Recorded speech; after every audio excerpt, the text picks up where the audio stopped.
IPL 2026-এর 15তম ম্যাচে Lucknow super giants এক দুর্দান্ত জয় তুলে নেয় কলকাতা নাইট রাইডার্সের বিরুদ্ধে।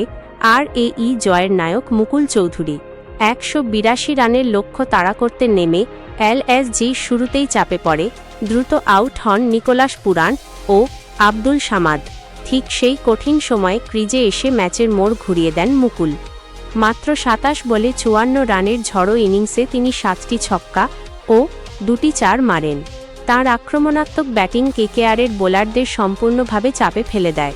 বিশেষ করে পেসারদের বিরুদ্ধে তিনি একের পর এক বড় শট খেলেন এবং 26 বলেই নিজের অর্ধশতক পূর্ণ করেন। শেষ ওভারে 13 রান দরকার ছিল, কিন্তু মুকুল শান্ত মাথায় খেলেন।